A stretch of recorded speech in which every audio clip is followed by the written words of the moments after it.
जी, हमारा next topic है electromagnetic waves. Electromagnetic waves are waves that are created as a result of vibrations between an electric and a magnetic field. Electromagnetic waves are composed of oscillating magnetic and electric fields. Oscillating electric and magnetic field का क्या मतलब है? जब हम एक charge particle लेते हैं तो वो ऑसिलेट करता है टू एंड फ्रो, इस तरीके से वो ऑसिलेट करता है। ऑसिलेट करता है, साथ में एक्सोलेट भी हम कह सकते हैं, कर सकते हैं। जैसे लाइक पेंडुलम जब वो वाइब्रेट करता है तो यहाँ से वाइब्रेट भी कहते हैं इसको, हम ऑसिलेट भी कहते हैं। और मूव यानी एक्सोलेट भी करता है, यानी यहाँ से आता हो इधर जाएगा मेन पोजीशन पर, फिर एक्सट्रीम पोजीशन पर, फिर मेन पोजीशन पर, फिर एक्सट्रीम पोजीशन पर। इसी तरीके से चार्ज पार्टिकल भी टू एंड फ्रो एक्सोलेट भी कर रहा है और ऑसिलेट भी कर रहा है, और इस तरीके से वो एक्सोलेट भी कर रहा है, फॉरवर्ड डायरेक्शन में मूव कर रहा है, प्रोपिगेट कर रहा है। तो हम यहाँ पर उसकी वेक्टर फॉर्म इस ड्रॉ कर लेते हैं। कैसे? ये इस तरीके से टू वेक्टर्स ले लेते हैं, और जब यहाँ पर ऑसिलेट करता है इलेक्ट्रॉन, चार्ज पार्टिकल जब ऑसिलेट करता है तो ये इलेक्ट्रिक फील्ड प्रोड्यूस करेगा। जब इलेक्ट्रिक फील्ड में चेंज ऑफ फ्लक्स आएगा तो फिर उससे मैग्नेटिक फील्ड प्रोड्यूस होगा। अब ये जब इलेक्ट्रिक फील्ड प्रोड्यूस कर रहा है तो उसकी डायरेक्शन ऐसे होगी, और इसके परपेंडिकुलर डायरेक्शन में मैग्नेटिक फील्ड प्रोड्यूस होगा। और ये इलेक्ट्रोमैग्नेटिक यानी इलेक्ट्रिक और मैग्नेटिक फील्ड से जो प्रोड्यूस हो वेव, उसको इलेक्ट्रोमैग्नेटिक वेव्स कहते हैं। और ये इस तरीके से प्रोपेगेट करती है इन दिस डायरेक्शन। यहाँ पर जो है हम इसको, ये इलेक्ट्रिक फील्ड है, ई से डिनोट करेंगे, और इसको बी से मैग्नेटिक फील्ड को डिनोट करेंगे। और ये आप इसको इस तरीके से ड्रॉ कर लें।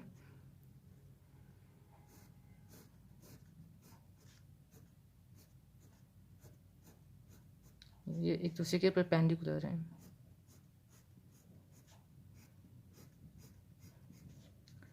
और इस तरीके से ये प्रोपिगेट करती रहती है इलेक्ट्रोमैग्नेटिक वेव इस डायरेक्शन में। अब यहाँ पर इसके कुछ पॉइंट्स हैं जो हम डिस्कस करेंगे इलेक्ट्रोमैग्नेटिक वेव के। सबसे पहला पॉइंट, इसकी जो स्पीड है वो है 3 × 10⁸ मीटर पर सेकेंड, और ये जो स्पीड है ये वैक्यूम में है, वैक्यूम में है ये स्पीड। और इसको जो फार्मूला इसका है वो c = f लैम्डा है। c जो c है वो स्पीड को रिप्रेजेंट करती है, और ये स्पीड ऑफ लाइट के लिए यूज़ होती है, जबकि लीनियर स्पीड को हम v से रिप्रेजेंट करते हैं। Lambda is the wave length, ये जो वेव है इसको लैम्डा से रिप्रेजेंट किया जाता है। और frequency, number of the waves passing to a certain point in 1 second is called frequency. अब जो सेकंड पॉइंट है वो ये है कि ये डिफ्लेक्ट नहीं होती हैं, ना ही तो इलेक्ट्रिक फील्ड से डिफ्लेक्ट होती हैं, ना ही मैग्नेटिक फील्ड से। और ये किस लिए यूज़ होती हैं? इससे हम इंटरफेरेंस को और डायफ्रैक्शन को स्टडी कर सकते हैं। उसके अलावा ये ट्रैवल कर सकती हैं एयर थ्रू एयर और सॉलिड मटेरियल। इसके अलावा वैक्यूम में ट्रैवल कर सकती हैं। और फोर्थ पॉइंट है, इसको किसी मीडियम की ज़रूरत नहीं है, कहीं से भी इजीली पास कर सकती हैं, किसी भी मीडियम की ज़रूरत नहीं है। यानी आप इसको ऐसा लिख लें, नो मीडियम इज़ रिक्वायर्ड।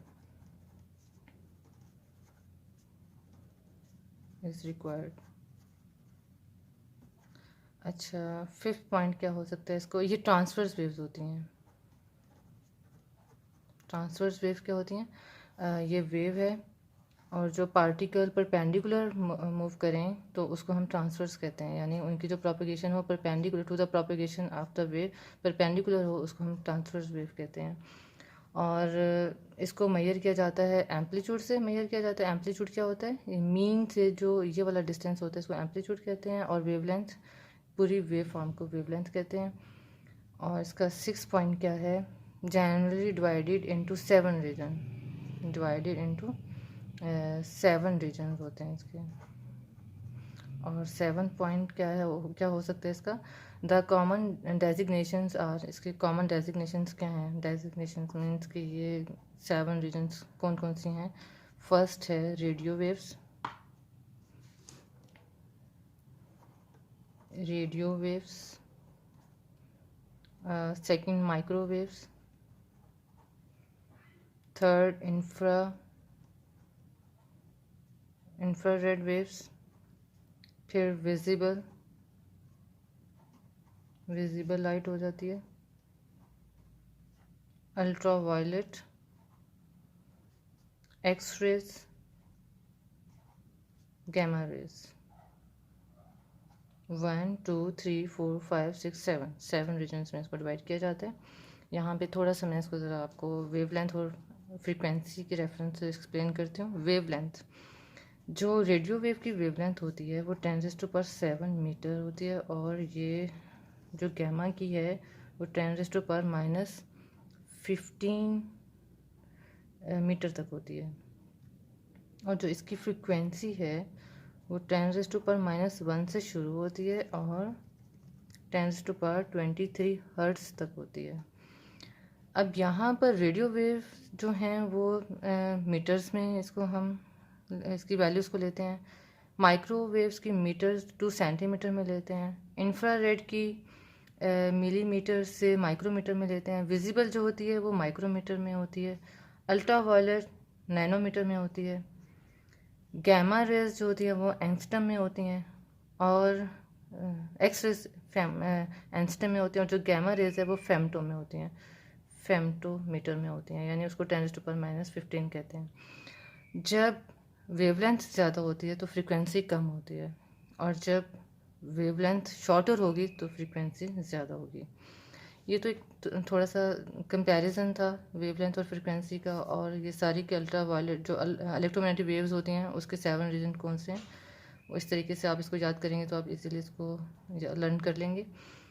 अब ये इसका इस्तेमाल कहाँ पर है इन वेव्स का, थोड़ा सा इसको भी एक्सप्लेन कर लेते हैं। रेडियो वेव्स कम्युनिकेशन में यूज़ होते हैं, वायरलेस नेटवर्किंग, जितने भी सेटेलाइट मतलब जितने भी कम्युनिकेशन सिस्टम है उसमें रेडियो वेव्स यूज़ होती हैं। माइक्रोवेव्स भी कम्युनिकेशन में ही यूज़ होती हैं, और पार्टिकल एक्सेलरेटर में भी यूज़ होती हैं। इसके अलावा माइक्रोवेव ओवन मतलब कुक करना किसी भी चीज़ को, उसमें हम माइक्रोवेव्स यूज़ करते हैं।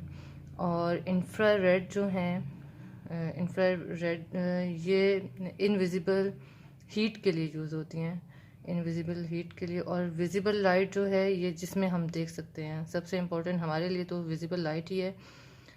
कोई चीज़ जो हमें जो हमारी रेंज है जिसमें हम कोई चीज़ देख सकते हैं वो 400 मीटर से लेकर 700 मीटर तक सिर्फ इस रीजन में हम देख सकते हैं। इसके अलावा जितने भी ये रेज हैं उनको हम नहीं देख सकते। अल्ट्रा वायलेट जो है ये मेडिकल फील्ड में यूज़ होती हैं, डिफरेंट ट्रीटमेंट के लिए यूज़ होती हैं। मतलब इसमें सारा जो ज़्यादा इसका इस्तेमाल है वो मेडिकल फील्ड में होता है। और एक्स रेज जो हैं ये पेनिट्रेटिंग रेडिएशन होती हैं। इसको जैसे हम एक्सरे लेते हैं बॉडी का लेते हैं क्रैक्स वगैरह देखने के लिए, उसमें एक्स रेज यूज़ होती हैं। गैमा रेडिएशन कहाँ है, न्यूक्लियर एनर्जी में सबसे इम्पोर्टेंट ये पार्टिकल्स को स्टडी करने के लिए हम गैमा रेज को यूज़ करते हैं। तो ये इलेक्ट्रोमैग्नेटिक वेव्स हैं जिसका इस्तेमाल हमारी डेली लाइफ में बहुत ज़्यादा है, और ये बहुत इंपॉर्टेंट है क्योंकि इसको प्रोपिगेट करने के लिए किसी मीडियम की ज़रूरत नहीं होती है। तो ये इसकी ब्रीफ डिस्क्रिप्शन है इलेक्ट्रोमैग्नेटिक वेव की। ओके, अल्लाह हाफिज़ बेटा।